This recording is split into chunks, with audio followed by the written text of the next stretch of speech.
రాజకీయాల్లో ఓడలు బండ్లవ్వడం, బండ్లు ఓడలవ్వడం మామూలే.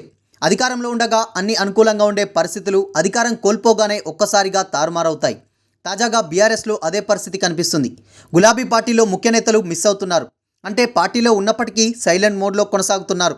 అధికారంలో ఉండగా హడావిడి చేసి పార్టీలో అంతా మేమే అన్న రేంజ్లో చక్రం తిప్పిన నేతలు ఇప్పుడు కనిపించకపోవడం కారు పార్టీలో హాట్ టాపిక్గా మారింది. దీంతో పార్లమెంట్ ఎన్నికల వేళ గులాబీ పార్టీలో ఏం జరగబోతుందన్న చర్చ ఆసక్తికరంగా మారింది. గులాబీ పార్టీ అంటే ఓ క్రమశిక్షణకు మారుపేరనే టాక్ ఉండేది. అలాంటి పార్టీలో ప్రస్తుతం పూర్తి భిన్నమైన పరిస్థితులు కనిపిస్తున్నాయి.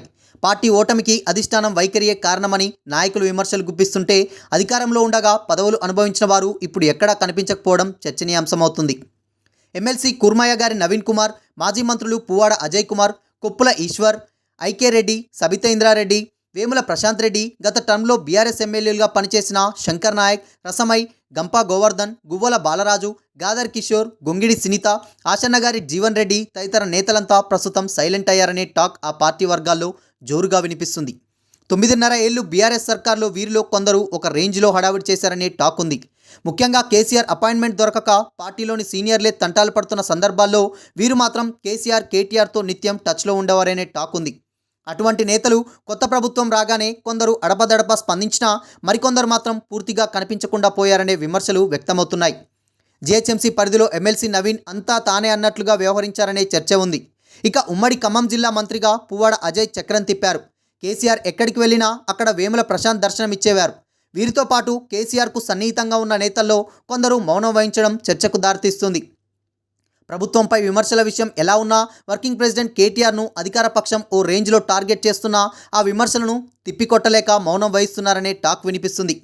ఇక ఖమ్మం టౌన్ బీఆర్ఎస్ ప్రెసిడెంట్ను పోలీసులు అరెస్ట్ చేస్తే కనీసం ఖండించలేదనే విమర్శలు మాజీ మంత్రి పువ్వాడపై వినిపిస్తున్నాయి.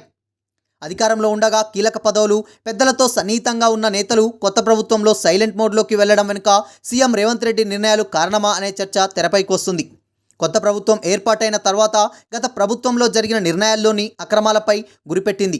ముఖ్యంగా హైదరాబాద్ చుట్టుపక్కల భూముల వ్యవహారాల్లో అక్రమాలను రేవంత్ రెడ్డి సర్కార్ వెలికితీసే ప్రయత్నాలను చేస్తోంది.